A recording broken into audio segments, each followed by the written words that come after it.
Say hello. Hello. So, if you are an atheist, which marami na din akong nakausap na parang not atheist fully ha, but usually yung napapadpad sa channel ko is mga believers na nagdududa na, are starting to doubt na, and are entertaining the idea na baka wala talagang Diyos, ano.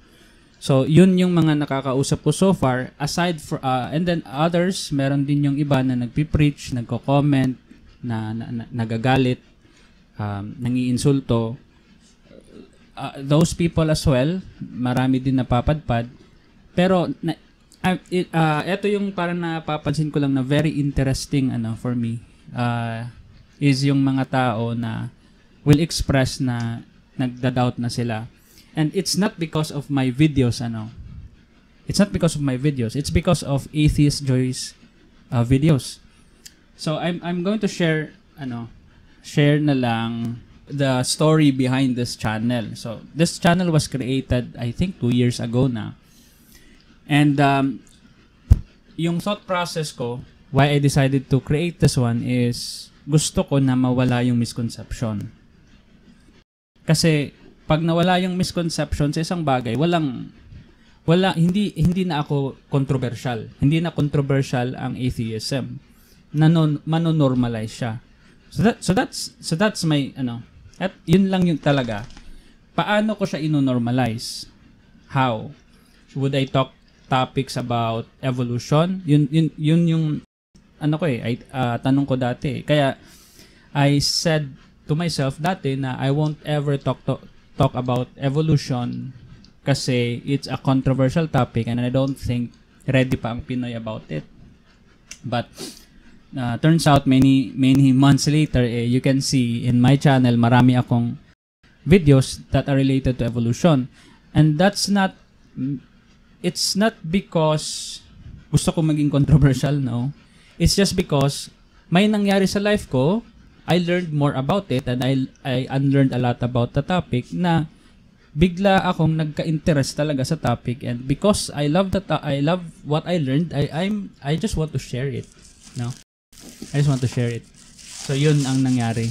And balik ako sa story ko, why I want this why I decided to make this channel. The main reason is iwala lang yung misconception. And I've already listed those. You can even go to my channel, my first few uploads. May morality ba ang mga atheists? Do atheists believe that there are no gods? And a lot of stuff, no? That are common misconceptions that I just went on and talk about. So, other topics, galit lang ba ang atheist sa Diyos kaya sila atheist? Mga ganun. So, inaddress ko lang. Another thing that I want to share, yung mga nakakausap ko na they will share na because of Atheist Joy daw, naging atheist sila. So, one thing that you would notice din sa channel ko is it's not tailored. It's not hindi siya ginawa para sa mga atheist. Mga atheists, you don't go to my channel and learn about arguments, learn about evidences, learn about the wrong stuff about the Bible, or learn about anything about the Christianity or Islam. Wala kang matutunan dito na mga ganoon na klase na arguments. Kasi naisip ko na I don't need to talk about them because they are already available. Ang dami ng contents sa YouTube na ganun yung mga topics. Kaya gusto ko na iba in a sense na hindi pa natatry talaga ng mga atheist na fina-follow ko. Fina-follow ko kasi si Cosmic Skeptic, si Rationality Rules, Genetically Modified Skeptic, Dillahunty, Atheist Experience, Theremin Trees, and a lot. Meron nga yung mga Islam na mga YouTubers na former Muslims, fina-follow ko. And they will really teach you how to counter arguments, how to detect fallacies, and so on. I thought, again, this channel is intended for theists, I do not want to talk to atheists kasi I am confident na you will stumble upon or you are already familiar with the videos that I consume, the atheists that I follow, the speakers that I listen to. And dalawa yung mali ko.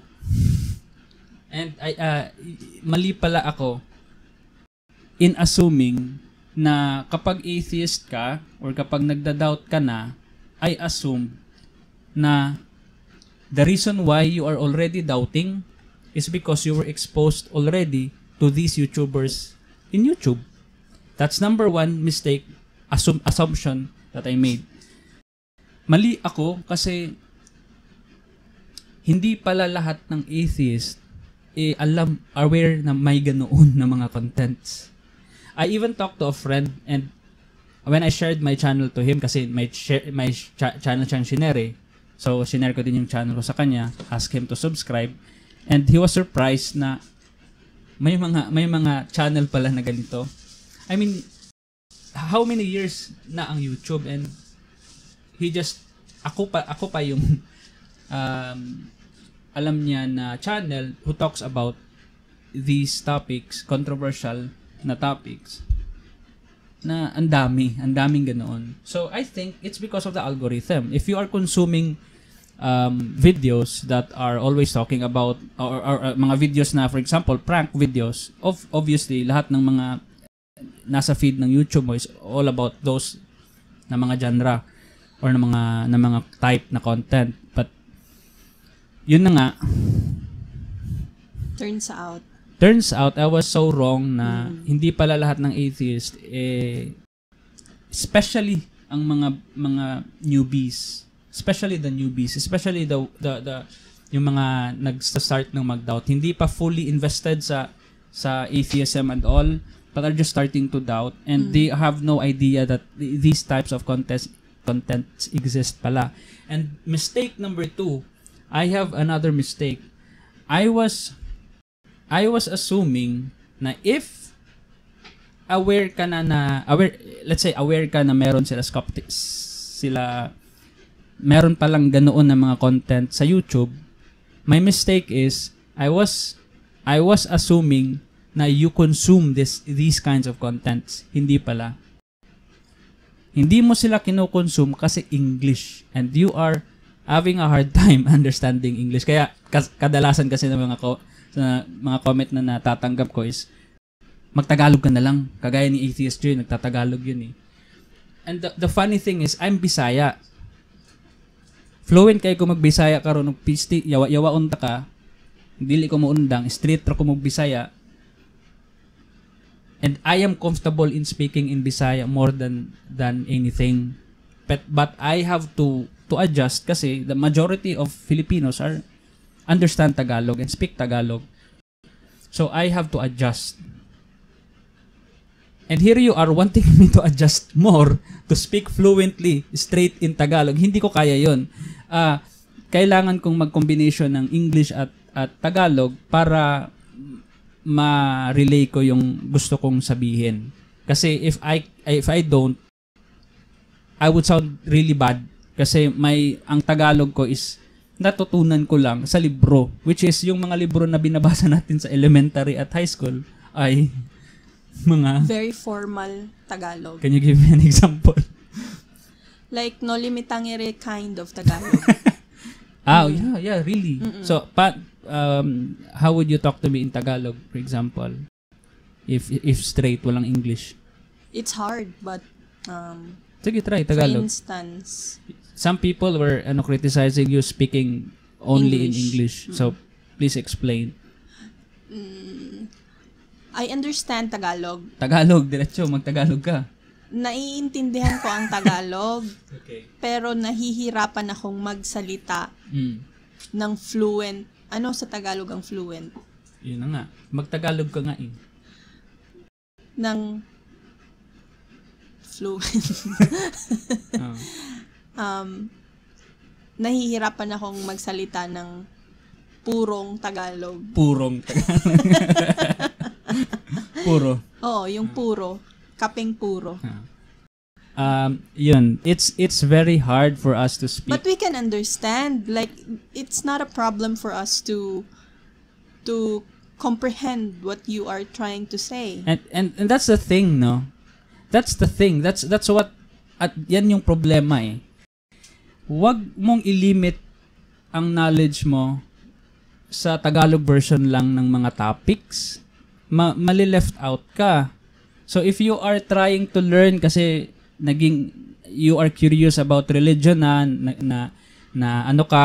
curious ka na, parang nagda-doubt ka na, you're starting to ask questions na, don't go looking for Tagalog speakers on YouTube. You will not find anything that will be good. Si Atheist Joy nga lang yung yung gumawa ng content na I'm sure rehashed version lang yun ng mga English content creators, which he mentioned in his videos na wala namang bago sa mga sinasabi niya. Kinopya lang niya yung mga napag-usapan na and ginawa lang niya in Tagalog. Walang bago sa sinabi ni Atheist Joy. And that's what I am always surprised. A lot of people will come here and say, will come to me and say na bago sila, nag-change ang mind nila, naging atheist na sila because of Atheist Joy. How much more Filipinos are going to, ilang kayang Filipino ang pupunta sa akin and will say na nagda-doubt na sila if they just consume English contents. Diba? You will be left out. There are a lot of contents out there in English. I mean, I am a web developer. Because of YouTube, I know how to code. I mean, I graduated IT, no? IT ako sa AMA. I know how to code during college, pero iba talaga yung information na makukuha mo, tutorials, sa YouTube. And they are all in English. Merong Tagalog, of course. Pero, if you just limit your knowledge onto the language, mahihirapan ka. So, please, learn English. Kahit na you don't need to speak English fluently, you just need to be familiar with the words that are being used. For example, ako English, kailangan kong aralin ano ang function, ano ang object-oriented programming, ano yung MVC model view controllers, ano yung components. I need to learn the words. I don't need to speak it. I just need to understand it. So please do your part. If you really want to learn English. Kasi if I will create contents na nag-a-attack ng mga religion or gagawing katatawanan ang Bible, I will just be rehashing, literally translating the English versions, which I don't feel okay. Hindi nakaka-proud na gumawa ng isang content na tinranslate mo lang into English ang isang I mean it's good if your mission is to, like, siguro nakikita mo na marami talagang porsyento ng Pilipino na mahihirapan talaga na makuha ang English kasi limitado ang language nila. That's good. That's a good na mission to translate English contents into Tagalog. A lot of content creators na English speakers even encourage their viewers na please translate this into your own language para marami ang, hindi lang sa atheism and religion but a lot of controversial topics na they request their viewers to translate them into English or to whatever language. That's you as an interpreter. Nakaka-proud yan, it gives your life meaning and purpose. Pero ako hindi. Iba kasi yung iba yung target audience ko. Gusto kong kausapin ang mga theist. And now, if you're an atheist and you're unimpressed kasi I can't speak straight Tagalog and I have a boring monotonous voice, I'm sorry. Hindi ko na ma-change yung style ko. Hindi ko na mabago to kasi wala naman ako nakukuha dito. If I earn millions here, I would probably change para, 'di ba? To tailor the audience. But I'm not earning here. It's just me and my wife talking. It's just me trying to parang stress reliever siya to for me to be able to express something in front. So yun. I was so wrong na hindi pala kayo lahat aware. So if that's the case, then let's work on that. We can. I'm not saying na you need to start learning English. I'm not saying that. But if you can, why not? But kung gusto mo nang kasabay na mag-learn, kung gusto mo na sabay tayo na intindihin yung mga English content sa YouTube, then let's do it. So let's have an example. Let's try. Let me go to YouTube, no. So ang pinaka gusto ko talaga na atheist na speaker is si Matt Dillahunty, which I can never emulate kasi ang galing talaga niyang magsalita. So si Matt Dillahunty is an atheist na atheist siya na madaling very short lang yung patience niya. Talagang babagsakan ka talaga niya. Kasi nasa live call siya. So tatawagan yung channel niya, tas sasagutin niya. Tas kapag nonsense talaga yung kausap niya, babaan niya ng phone. So may ganoon siya na may issues sa patience niya, but his content is really good. So right now he is no longer affiliated with the Atheist Experience. Ang Atheist Experience kasi is a channel dedicated to debunking religious na mga teachings. So ang Atheist Experience is may tatawag ng mga Christian sa channel nila, sasagutin nila. Hindi lang si Matt ang panel at madaming mga atheists ang sasagot sa call. It's English. So let's try Matt Dillahunty Atheist Experience. Let's start with the best na mga compilation na lang. Wala bang dito? Compiled na version, best of Matt Dillahunty. Okay.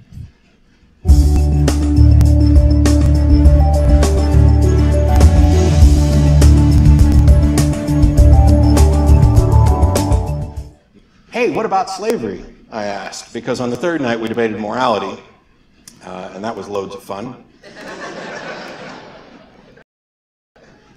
And I raised the issue of slavery because anybody who watches the show knows that it's my go-to argument. It's the one that's most obviously immoral and most clearly endorsed. Just yesterday, was it yesterday? Yeah, it was yesterday. Wow, need sleeps. Just yesterday, I was at University of Texas lecturing to a class, and after it was over, I've done 2 debates with a guy by the name of Cliff Connectley at Texas State. And he happened to be at UT Austin preaching, although for some reason he doesn't want to debate me again. Maybe it's because I'm that condescending asshole guy, I don't know. But he was out there and somebody asked him about slavery, and he lied once again. And I'm not very free with accusing people of lying. But I think that's the only explanation for it after we've had this discussion. Because when we talk about does the Bible endorse slavery, he goes to a passage from Paul where he's talking to his Philemon, who would runaway slave, saying, I want you to go back. And when you go back, tell your master, I don't want you to be a slave anymore. That type of thing. And he thinks that this is the Bible saying that slavery is wrong. And he says this while ignoring everything in Exodus 21 that expressly tells you who to enslave, how to enslave them, that they're worth 6 shekels, that you have to let Jews go after Jewish males go after 7 years. The women you get to keep. So, di ba, these types of contents, I do not produce.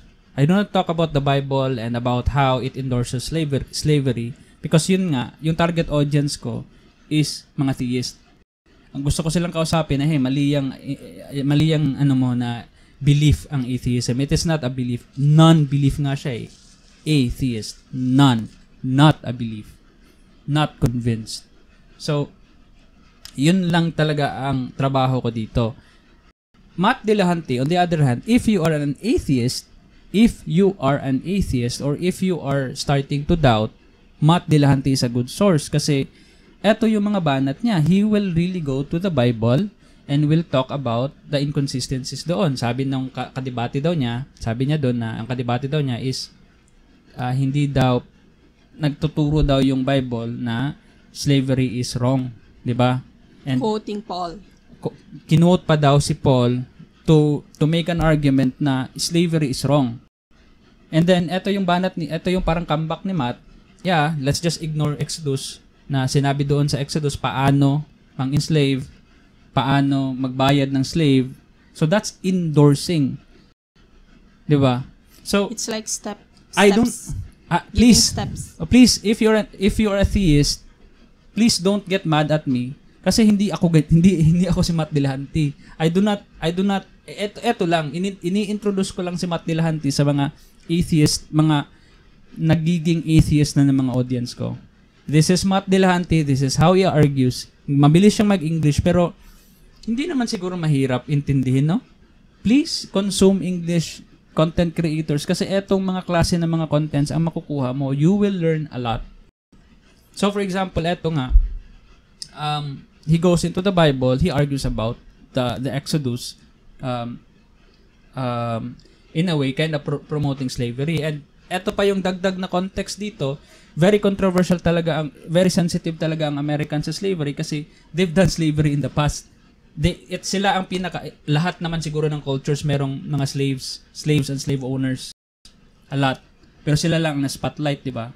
Kahit nga Koreans, merong mga may mga slaves in their history. We all have our ancestors enslaved other races naman.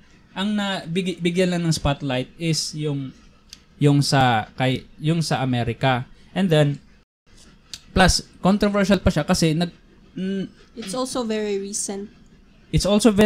And then ang wave of that kind of slavery is still present until now. Yun nga yung racism na i-experience ng mga African Americans sa Amerika. So, very controversial siya, and very sensitive, and very passionate talaga yung mga tao, kagaya ni Matt Dillahunty na isang American, when talking about slavery. Kasi, may context sila. May heavy na galit yung pagkamunghi nila sa slavery kasi sila mismo ang nang-enslave ng mga blacks dati. And then, another argument pa is ginamit daw yung Bible to even push slavery. Although, ginamit siya para i-stop ang slavery dati, pero ginamit din siya para i-push more. Even the blacks dati reads the Bible to convince other blacks na hey, meron talagang masters and we are the slaves and we need to do this kasi we need to suffer, blah blah blah.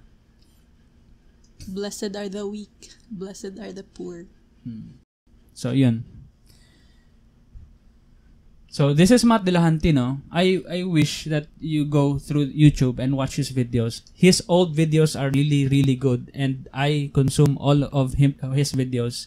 A lot of them, pag medyo nagda-doubt ako sa arguments ko, pag hindi ako medyo familiar sa isang fallacy, I go to him, boom, na solidify ulit, na hindi na ako nagda-doubt ulit. Kasi, yun nga, magaling si Matt Dillahunty mag-explain, magaling siyang gumawa ng mga examples, magaling siyang mag-explain. So, I think it's also because 20 years siyang naging preacher before siya naging atheist. Yeah, I don't like that. I don't, you know. I mean, what I mean is, I know. he's good at explaining things because of him being a preacher in the past. Training. Pero I don't like, which is hindi mo naman ginawa. I just don't like to tell that. I want that to be discovered lang sa tao. Why? Because it's a common argument. It's a common na ginagawa as a tactic to convince people na tama ako. Former preacher to. Then that means atheism is true. I don't like that. But I know hindi mo naman ginawa yun. Pero, yun. Pertaining to how he explains lang naman. Oh, yeah. Of course. So, yun. Si Matt Dillahunty is a former preacher. 20 years siyang nag-preach. Very passionate. And all. Very, very, I would love to watch him talk about Christianity during his prime. Kasi I don't know if he has videos. I don't know if I tried to search. Hindi ko pa tinry pero gusto kong mapanood kasi magaling talaga siya as an atheist. I would love to hear him as a Christian. Ano kaya siya as a Christian? That's one of the good things being a Christian. Yung training nila. Yeah, training is really good. for even speaking. schools No? nila. As a speaker. Even schools. Christian schools have they have better educational materials than public schools here in the Philippines. Yeah. Even in Mindanao, where in south part of Mindanao, like I have a friend who was raised in Cotabato City, and the family is pure Muslim. Were they taught to But speak? all three of them, she and her siblings, they all went to Christian schools. Muslim? Really? Yeah, because of How? the educational That's interesting because to know. because they have advanced materials, educational But materials. the teaching is Christianity. They will teach theology. So paano nila nare-reconcile yan? I don't know, but the parents ba? they're after the education. It's really interesting. Yeah. It's I think that's one of the good things of So they of don't. Christianity. They have really good education. So ito yung perspective ko. Kung ako ang parent tas Muslim ako, I would have this fear na baka i-indoctrinate yung anak ko na Muslim to become a Christian. That's a fear. That's a fear ko yan. Pero so di siguro fear. Hindi siguro siya wala sigurong ganyan na misconception na i-convert yung mga Muslim into Christian. Siguro alam nila na i-respetuhin sila. Something like that. I think. Yeah, because Urios here in Butuan doesn't indoctrinate, right? You're right. They are very Christian, of course. You need to follow the Christian na mga, for example, pag may prayers, stop. Diba? Or respect the, yung mga weird na 3-hour prayer nyo. 3 o'clock prayer. 3 o'clock prayer kasi ang school, yung wife ko, nag-aral siya sa isang university dito sa Christian University. Christian University. Ako naman private na sa AMA kasi ako non-sectarian yung AMA eh. So when I visit their university before, there's this like 3-hour na kailangan mag-stop. Nag-pause lahat ng students and I was shocked. Parang yung term na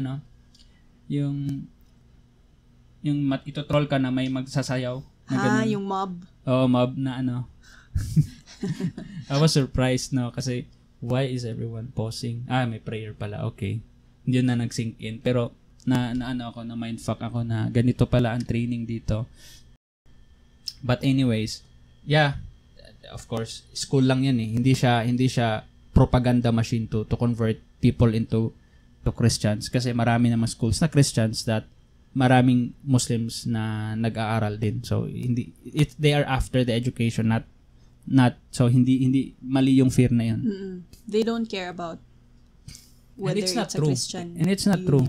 It's not. I mean, LaSalle is yes. Right? Yes. They have a really good education system. So medyo na-surprise lang ako kasi Muslim, then very doon sa Cotabato, di ba, it's very Muslim and there's a Christian school. I think her parents know that public schools really have poor in the past, especially mga batang 90s, they really have poor education. I mean, 1:2 books. Anong book may mga drawing pa ng mga penises and vaginas. From grade 1 to grade 2, I went to this non-sectarian private school, Chinese school. Chinese school, private. It was private. And then and then I transferred to a public school in grade 3. There when behind sila ng 1 year. All the lessons were from my grade 2 lessons in Chinese school. And I was already in grade 3, so I got very high honors. Wow. Because I already know the lessons. Yeah. And I was even when I move up to grade 4, some of the lessons they were already taught in grade 2. Okay, advance kayo. How about the teaching style?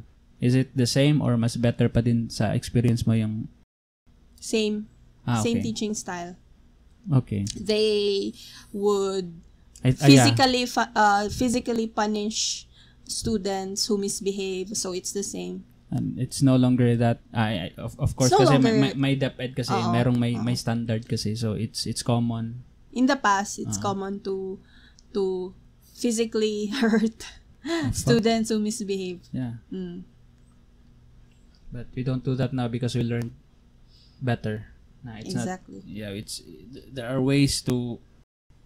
are a lot of ways to discipline a child, and physically torturing them is not one of them. Hindi siya sa maganda. And children now already know they have rights. Yeah, kasi mas aware na. Oo. And people are interpreting it as something na nagiging soft na daw yung mga bata. Kasi they were not physically harmed. Kaya konting ano lang nagpapakamatay. Yeah, but I don't know. I don't know what the real issue is. Kasi hindi na ang tawag doon, may term causation Causation is not something correlation. Correlation I is not forgot. causation. Kasi there could be a lot of factors, no? Social media, a lot, technologies and all. Siguro kasali na doon yung lack of discipline. Baka kasi nag-ano tayo there's this weird na nangyayari kasi over yung pagkadisiplina dati, and now since nag-react yung generation na over yun, ang reaction naman natin is very low na naman yung disiplina, which I don't agree. Kailangan may form of discipline pa rin, pero yun, may form of discipline pa rin, pero hindi yung i-shame mo yung bata in front of the class, and then i-shame mo pa sa class after that class. So that's torture. That's shaming already. And I've experienced that, and I was really nagalit ako doon grade 5. Basta may konting away, bata na away, ako kasali ako doon. So I was punished. And okay, punish me. Na-punish ako sa school, nag-squat ako in front. Humiliation. And that was okay back then. Pinal-humiliate ako. Pero she didn't stop the humiliation sa class namin. When our class was over and I was ready to grab my bag, sabi niya, why are you where are you going? Did I say to stop? So I was horrified with the idea na i-continue ko yung punishment after our class sa mga girls na I could have crushed on sa hapon nun. Sa PM class. PM class. Na horrified ako sa idea. Baka may mga lalaki doon na may galit sa akin, and they will really bully me more kasi nakita nila ako na pinanisyan sa class nila. I don't know any one of them. So that was a really horrible experience, and I fought back. I grabbed my bag, and she cried, shouted in front of both classes, and she said na I will when I put a red ball pen in this lesson plan, that's it. You won't be able to graduate grade 5 anymore. And fuck you, ma'am. Go ahead and do your job. Fuck you, and I'm gonna go out. So, yun. She was really embarrassed kasi meron siyang subteacher. Meron siyang subteacher at that time, and I embarrassed her in front of that subteacher. So, nawalan ko siya ng kind of respect by answering back. So, pinatawag niya yung parents ko.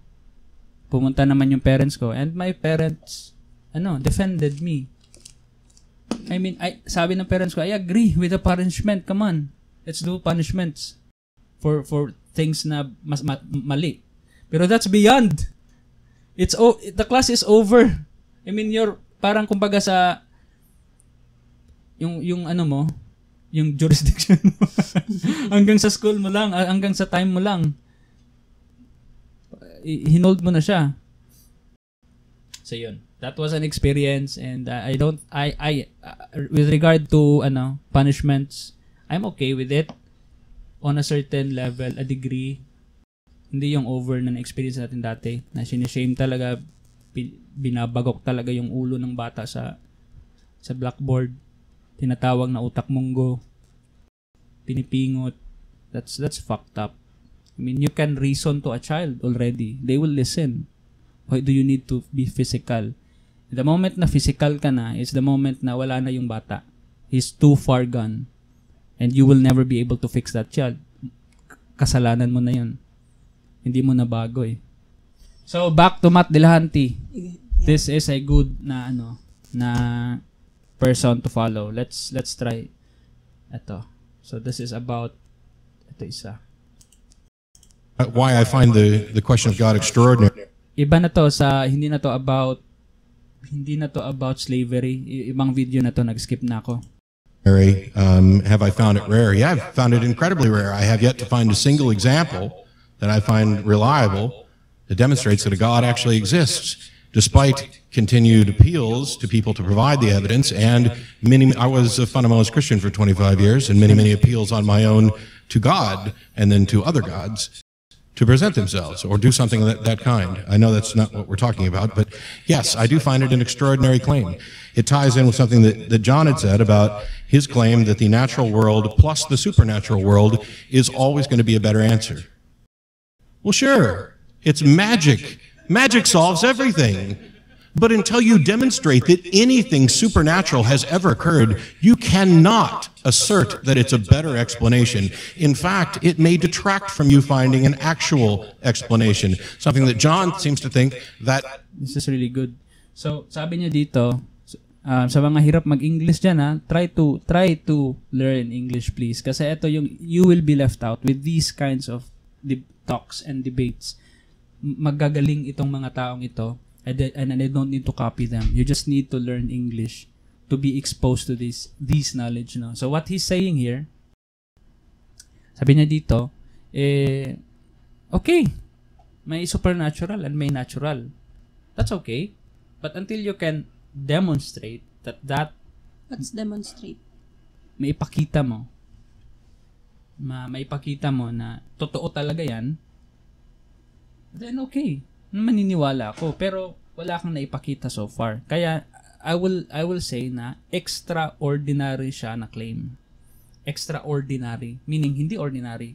Example ng ordinary claim, meron akong 1 million pesos dito sa pockets ko. Sa pocket ko. 'Di ba? So, isn't that extraordinary? Hindi siya extraordinary. That could be possible. Okay. Extraordinary is But 1 million is heavy. That could fit in your pocket. Extraordinary is a golden knob in the house of God in heaven. Okay. That's extraordinary. Extraordinary is an invisible dragon floating in my garage. Okay. 1 million isn't. That could be possible, especially if you are a professional. That amount is possible. Diba? Especially in your bank. Oo. So, ang argument dito ni Matt, sabi niya is, that's an extraordinary claim. Kaya extraordinary din na evidence ang ibibigay mo. Kasi kung ordinary lang naman yung claim ko, 1 million pesos lang naman, ipapakita ko. Kung hindi ko maipakita, hindi na, wala. Then you're lying. Then I'm lying or I'm playing tricks. Or tinatago ko or I could play around with but you. But if there really is, then you could provide the evidence. Maipapakita mo yung ebidensya na meron ka talagang 1 million sa bulsa mo. So hindi siya extraordinary. Okay, It's a very ordinary claim. A lot of people have monies on their pockets. Not everyone has 1 million on their pockets though. It's still ordinary. It's doable. It's still ordinary. Nagagawa. What is not is yun nga. There is a heaven where all good people go or only exclusive Christians ang makakapunta, and then that place is diamonds and golds and you will be dun ka lang forever titira, forever ka buhay and no more suffering and you won't die anymore. That's that's beyond extraordinary. So I would need more proof. The more na extraordinary siya, I need a lot of evidences because I need to form conclusions based on the evidences provided. Yun. Kung ordinaryo lang, pera lang ibibigay ko sa'yo, mako-convince ka na, ordinary lang. 1 million pesos lang naman. Oh, wala akong 1 million pesos, edi hindi ako nagsasabi ng totoo. I just need the money. But if you are claiming na merong ganoon, ganyan, a lot of things you will need. Then kailangan mo ng evidence na nagpapakita talaga na gano'n. Extraordinary. Extraordinary talaga. And a collection of evidences. Kasi hindi ako mako-convince kung golden na knob lang ibibigay mo. Diyan, galing to sa heaven. Eto, golden knob nakuha ko sa langit. I need more than that. Kasi I would ang iisipin ko, kinuha mo lang yan sa somewhere. Ninakaw mo yung golden knob na yan. Saan mo yung nakita? Benta natin yan. Ninakaw mo sa Vatican. They have golden knobs there. I don't know. I know si Trump merong golden not knob, yung sa bowl. Really? Ang malibang ba? Tae. Toilet bowl. Golden. He really showed it. Someone, a reporter, I think, when pumasok sa mansion niya, na-pass by yung golden na What the fuck? Oh. He shits gold. That's why. Diba? So, The monarchies, they have gold. In their toilet? Their head. Their crowns. Okay. Yeah. So, who else? Si Matt Dillahunty to. Let's move to another. 12-year-old schoolgirl by the name of Maria Kislow was discovered hanging in her room by her mother. Oh my God. When she went to read her a bedtime story. And her daughter had left a note that said, "Dear Mom, please don't be sad. I just miss Daddy so much. I want to see him again." Her dad had died in 2009. This 12-year-old girl took her own life sometime this past few days so that she could go to heaven to be with her daddy again. And what the mother said almost killed me if my heart hadn't already been partially broken. Her mother said, "This is so unbearable. If it weren't for the fact that my son was here, I would stop living right now too." Not all religion is the same. We don't want to paint religions with a broad brush.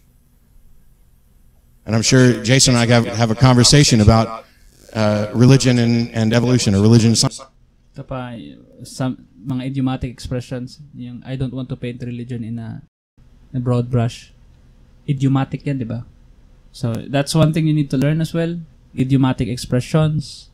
It's not a literal brush that's being brushed on all religions. Americans are very fond of using idiomatic expressions. Hindi tayo, wala tayong mga ganoon. Literal tayo, di ba? When we say things, they're we mean it. very fond of using, it's artistic. even in their ordinary everyday language conversation, they use idiomatic expression, but they don't think about it.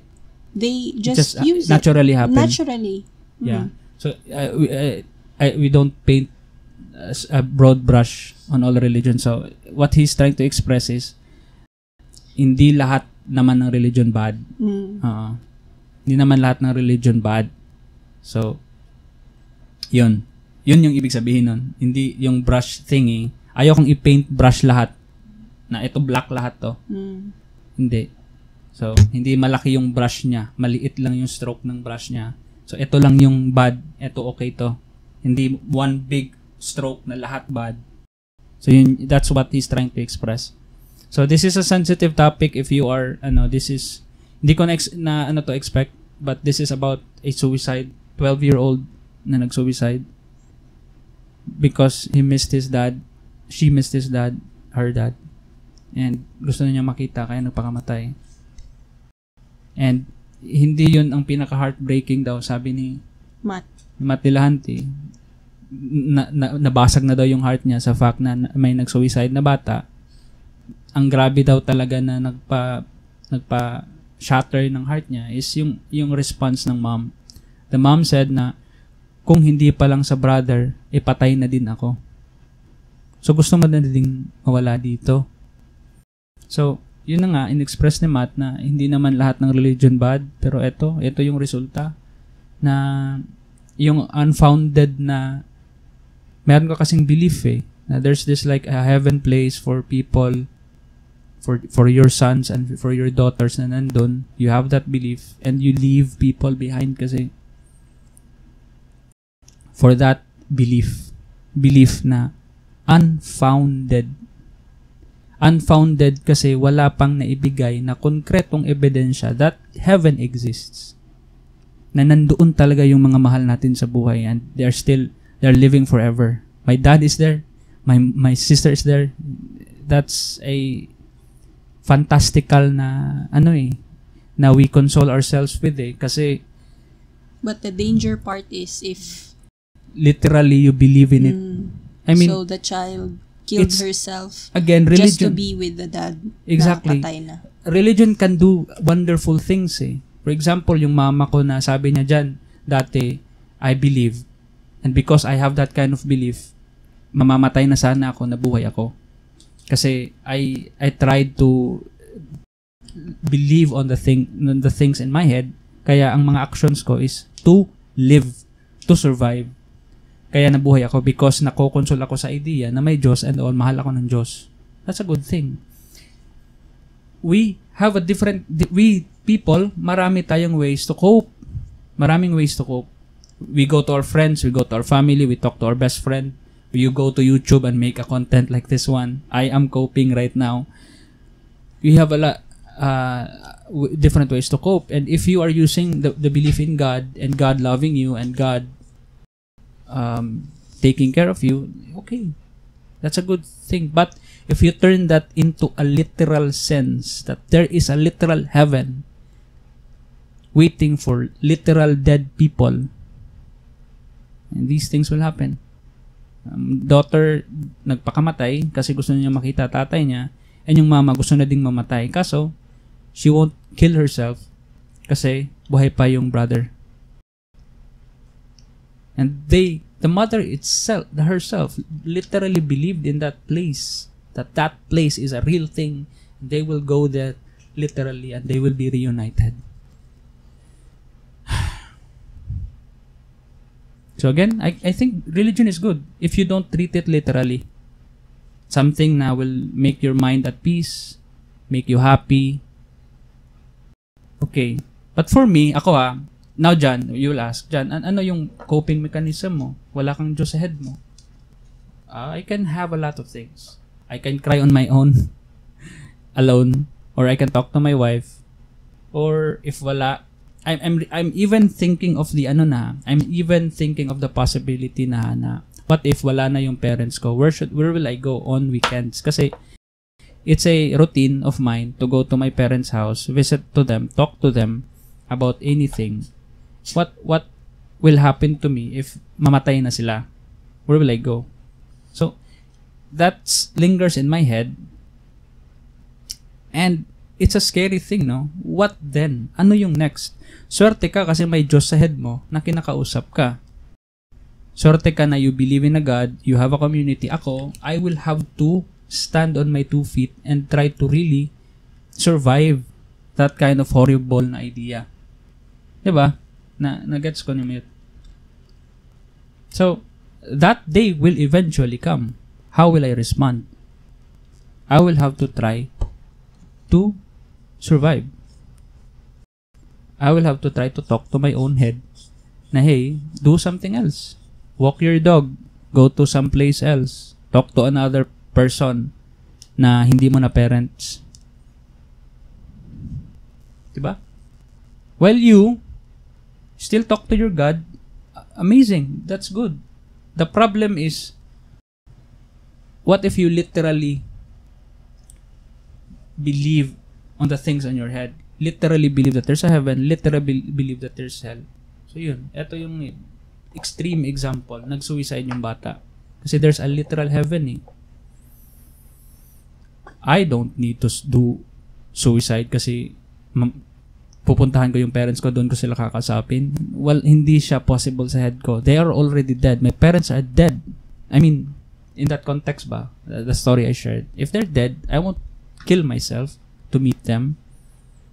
Diba? They're already dead. I've already spent a lot of time with them and that's it. That's enough for me. Na-spend ko na yung time ko talking to my parents and I'm happy that I was able to talk to them. And wala nang extra pa. If they die, that's it. No more talking to them. You missed your chance. Ikaw. No, I mean I mean for those people na hindi nakikipag-usap sa kanilang loved ones. Sino kaya yan? And then the loved ones died, so you missed your chance. While while they were still alive. Whose fault is that? Exactly. Huh? No, I mean kanang in general ba? Yeah. No, I'm trying to I'm trying to poke fun of you kasi you have that kind of problem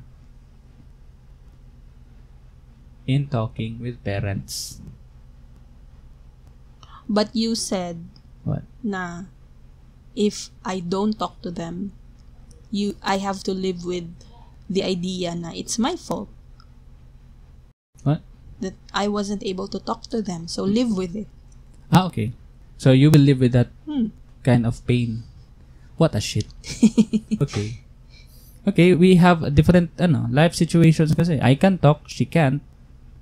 If she tries, hindi okay yung result. And then, so yun na ang burden niya na mamamatay yung parent niya na I could have talked to that person, which you did, pero hindi successful. So, that's too bad, no? Parents na very religious and can't really accept the modern na change ng mundo, na may anak na bading, bakla, hindi na-accept. May partner na, hindi pa din na-accept. And even feel sad na may partner na same sex. So, is it sorry hindi kasi ako politically correct. Mali ba yung bakla? Sa politically correct way. Sa Tagalog. Bakla bading when I refer to gay people. No. It's okay. Okay. Baka slur siya kagaya ng F word sa Americans. Yung faggot, you mean.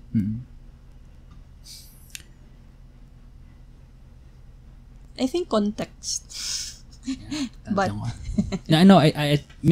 siguro sa sa slur, baka may history siya na pang-degrade siya ng oo, meron talaga siyang history na pang-degrade siya ng isang bakla, tao. ganyan. Okay. As if it's an insult. Pero if it's just a joke or in a form of conversation, okay lang. Privately. Okay. But if you're a public person and then it's not. Okay. So, yeah.